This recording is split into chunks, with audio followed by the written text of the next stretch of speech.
ಹಾಗೂ ಸಿಬ್ಬಂದಿ ವರ್ಗದವರೇ ಹಾಗೂ ನನ್ನ ಮುದ್ದು ಮಕ್ಕಳು ಮತ್ತು ಪೋಷಕ ವೃಂದದವರು ನಿಮಗೆಲ್ಲ ಚೆನ್ನಾಗಿ ಗೊತ್ತಿರಬಹುದು.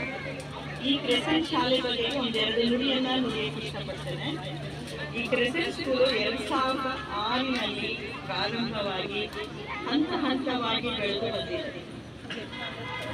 ಹಾಗಾಗಿ ಆಂಗ್ಲ ಮಾಧ್ಯಮ ಶಾಲೆ ಇದ್ದು ಗುತ್ತಲಲ್ಲಿ ಒಂದು ಸಣ್ಣ ಪುಟ್ಟ ಶಾಲೆಯಾಗಿ ಪ್ರಾರಂಭವಾಗಿ ಇಲ್ಲಿಗೆ ಇವತ್ತಿವರೆಗೆ ಮಾಂಟೆಸರಿಯಿಂದ 7ನೇ ಕ್ಲಾಸ್ವರೆಗೂ ನಮ್ಮ ಶಾಲೆ ಮುಂದುವರೆದಿದೆ. ಇವತ್ತಿನ ಕಾರ್ಯಕ್ರಮಕ್ಕೆ ನಾನೇನು ಹೇಳೋದಂದ್ರೆ ಮುಖ್ಯವಾಗಿ ಎಲ್ಲರೂ ಹೇಳಿ ಮುಗಿಸಿದ್ದಾರೆ. ಪದೇ ಅದೇ ಪಾಯಿಂಟ್ ಹೇಳೋದಕ್ಕೆ ಆಗ್ತಾ ಇರಲ್ಲ. ಒಂದೇ ಮಾತು ಹೇಳ್ತೀನಿ.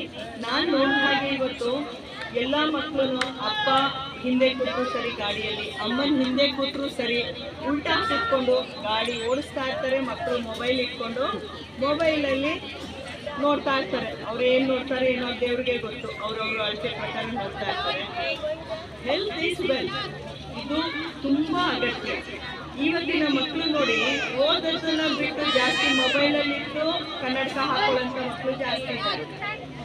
ಹಾಗಾಗಿ ಇನ್ನೊಂದು ವಿಷಯ ಏನಂದ್ರೆ, ಬರೀ ಮೊಬೈಲು ಓದೋದಿಟ್ಕೊಂಡು ಹಾಸ್ಪಿಟ್ಲ್ ಯಾವ ಮಕ್ಕಳು ನೋಡಿ ಶೀತ ಕೆಮ್ಮು ಹೀಗೇನೆ ನರಳ್ತಾ ಅದೇ ಮಕ್ಕಳು ನೋಡಿ ಯಾರು ಸ್ಪೋರ್ಟ್ಸಲ್ಲಿದ್ದಾರೆ, ವ್ಯಾಯಾಮ ಮಾಡ್ತಾರೆ, ಅವ್ರಿಗೆ ಶೀತ ಅನ್ನೋದೇನು ಅಂತ ಗೊತ್ತಿರಲ್ಲ, ತಲೆನೋವು ಅನ್ನೋದೇನು ಗೊತ್ತಿರಲ್ಲ, ಆಕ್ಟಿವ್ ಆಗಿ ಓಡಾಡ್ಕೊಂಡಿರ್ತಾರೆ.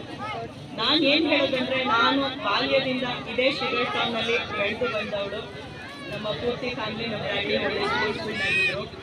ಇದೇ ಗ್ರೌಂಡಲ್ಲಿ ನಾವು ಚಿನ್ನಿ ದಾಂಡ್ಲು ಅಥವಾ ಗಿಲ್ಲಿ ದಾಂಡ್ಲು ಹೇಳ್ಬೋದು, ನೀವು ಅಥವಾ ಗಾಳಿಪಟ ಹೇಳ್ಬೋದು, ಲಗೋರಿ ಹೇಳ್ಬೋದು, ಇದನ್ನೆಲ್ಲ ನಾನು ಆಟಾಡಿ ಬೆಳೆದು ಇವತ್ತು ಬಂದು ನಿಮ್ಮ ಮುಂದೆ ನಿಂತಿದ್ದೇನೆ. ಇದನ್ನು ಹೇಳೋಕ್ಕೆ ನನಗೆ ತುಂಬ ಖುಷಿಯಾಗುತ್ತೆ. ಅದಲ್ಲದೆ ನಾನು ಒಂದು ಅಂತಾರಾಷ್ಟ್ರೀಯ ಈಜು ಪಟುವಂತೂ ನಿಮಗೆ ಗೊತ್ತಿರೋ ಹಾಗೆ ನಾನು ಈಜು ಕಲಿತಿದ್ದು ನಮ್ಮ ಶುಗರ್ ಫ್ಯಾಕ್ಟ್ರಿಯ ಇಲ್ಲೇ swimming pool, 50 metre swimming pool ಇಲ್ಲಿವರೆಗೂ ನಮ್ಮ ಮಂಡ್ಯದಲ್ಲಿ ಇರಲಿಲ್ಲ. ಆ ಥರ ಪೂಲ್ ಇತ್ತು, ಆದರೆ ಕಾರಣಾಂತರವಾಗಿ ಅದು ಹಾಳಾಗಿದ್ದು ನೆನೆಸ್ಕೊಂಡ್ರೆ ಬಹಳ ಬೇಜಾರಾಗುತ್ತೆ. ಇಲ್ಲೇ ನಾವು ಈಜನ್ನು ಕಲಿತು ಬಂದು ಮುಂದುವರೆದಿದ್ದು ನಮ್ಮ ಲೈಫಲ್ಲಿ. ಆದರೆ ಒಂದು ಹೇಳ್ತೀನಿ, ಮಕ್ಕಳು ಮೊಬೈಲ್ ಹಿಡಿಯೋದಕ್ಕೆ ಕಾರಣ ಪೋಷಕರು. ಚಿಕ್ಕಂದಲ್ಲಿದ್ದಾಗ ಊಟ ಮಾಡಿಲ್ಲ ನಮ್ಮ ಸುಜಾತ ಕೃಷ್ಣ ಅವರು ಹೇಳಿದ ಹಾಗೆ, ಊಟ ಮಾಡಿದ್ರೆ ಇಲ್ಲ ಅಂದರೆ ಅವ್ರಿಗೆ ಬೇಗ ಊಟ ಮಾಡಿಸಿ ಬೇರೆ ಕೆಲಸಗಳಿಗೆ ಹೋಗಬೇಕು ಅಂದ್ಬಿಟ್ಟು ಮೊಬೈಲ್ ಕೊಟ್ಬಿಟ್ಟು ಊಟ ಮಾಡಿಸ್ತಾರೆ. ಆದರೆ ಅವರು ಇದು ಯೋಚನೆ ಮಾಡಲ್ಲ, ಊಟ ಮಾಡಬೇಕಾದ್ರೆ ಮೊಬೈಲ್ ನೋಡ್ತಾ ಇದ್ರೆ ಆಹಾರ ಏನು ಒಳಗೆ ಹೋಗುತ್ತೆ, ಅದು ನಮಗೆ ಎಷ್ಟು ಮಟ್ಟಿಗೆ ಆಹಾರದು ನ್ಯೂಟ್ರಿಷನ್ಸ್ ನಮ್ಮ ದೇಹಕ್ಕೆ ಕೊಡುತ್ತೆ ಅನ್ನೋದು ಗೊತ್ತಿಲ್ಲ. ನಾವು ಯಾವ ಥರ ಯೋಚನೆ ಮಾಡಿ ತಿಂತೀವಿ ಅದ್ರ ಮೇಲೆ ನಮ್ಮ ದೇಹಕ್ಕೆ ಎಲ್ಲನೂ ಸೇರಕ್ಕಾಗ್ತದೆ. ಈಗ ನಮ್ಗಿರ್ಬೇಕಾದ್ರೆ ಹೇಳೋರು, ಊಟಕ್ಕೆ ಕೂತ್ಕೊಂಡ್ರೆ ಕಾಲಿಂಗ್ ಬೆಲ್ ಹೊಡೆದ್ರು ಎದ್ದೇಳಂಗಿಲ್ಲ, ಊಟಕ್ಕೆ ಫಸ್ಟು ಮರ್ಯಾದೆ ಕೊಡು, ಆಮೇಲೆ ಡೋರ್ ಹೋಗಿದ್ದೀವಿ. ಅರ್ಥ ಆಗ್ತಿದೆಯಾ? ಊಟಕ್ಕೆ ಅಷ್ಟು ಪ್ರಾಮುಖ್ಯತೆಯನ್ನು ಕೊಡ್ತಿದ್ರು. ಆದರೆ ಈಗ ಈಗ ಕೈಯಲ್ಲಿ ಒಂದು ಮೊಬೈಲ್ ಇರುತ್ತೆ, ಕೂತ್ಕೊಂಡು ಊಟ ಮಾಡಲ್ಲ, ದೇವ್ರನ್ನಂತೂ ಮತ್ತೆ ಹೋಗಿರ್ತಾರೆ, ಈ ಕಡೆ ಇಡ್ತಾರೆ ಒಂದು ಮೊಬೈಲು, ಇನ್ನು ಕೈಯಲ್ಲಿ ಏನೋ ಚಪಾತಿ ಗಿಪಾತಿ ಕೊಟ್ಟರೆ ರೋಲ್ ಇಟ್ಕೊಂಡು ಬಾಯಲ್ಲಿ ಇಟ್ಕೊಂಡು ಮನೆ ಫುಲ್ಲು ಸುತ್ತಾಡ್ಕೊಂಡು ಊಟ ಮಾಡ್ತಾರೆ. ದಯವಿಟ್ಟು ಇದನ್ನೆಲ್ಲ ಬಿಟ್ಟು ಈಗ ಎಷ್ಟು ಆಟಕ್ಕೆ ನಾವು ನಿಮಗೆ ಅವಕಾಶ ಮಾಡಿಕೊಡ್ತಿದ್ದೀವಿ. ಎಷ್ಟು ಜನಕ್ಕೆ ಮಕ್ಕಳಿಗೆ ಇನ್ನೂ ಚಿನ್ನಿ ದಾಂಡ್ಲು ಗಿಲ್ಲಿ ದಾಂಡಲ್ ಅಂದ್ರೆ ಏನು ಅಂತ ಗೊತ್ತಿಲ್ಲ. ನಮಗೆ ಕೇಳ್ತಾ ಇದ್ರು ಅದು ಯಾವ ಆಟ ಏನು.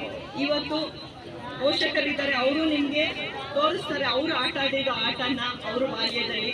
ದಯವಿಟ್ಟು ಎಲ್ಲರೂ ಎಲ್ಲನೂ ಮರೆತು ಈ ವಿಶಾಲವಾದ ಗ್ರೌಂಡಲ್ಲಿ ನೀವು ನಿಮ್ಮ ಬಾಲ್ಯವನ್ನು ನೆನೆಸ್ಕೊಂಡು ಗಾಳಿಪಟ ಹಾಕೋದಾಗಲಿ ಅಥವಾ ಬುಗುರಿ ಆಡೋದಾಗಲಿ, ಹಳ್ಳಗುಳಿ ಮನೆ ಆಟ ಆಡೋದಾಗಲಿ, ಚಿನ್ನಿ ದಾಂಡ್ಲಾಗಲಿ, ಲಗೋರಿ ಆಗಲಿ ಅಥವಾ ಇನ್ನೂ ಮುಖ್ಯ ಆಟಗಳನ್ನು ಆಡಿ ನಿಮ್ಮನ್ನು ಮನೋರಂಜನೆ ಮಾಡಿಸೋದಕ್ಕೆ ನಾನು ತುಂಬ ಸಂತೋಷ ಪಡ್ತೇನೆ.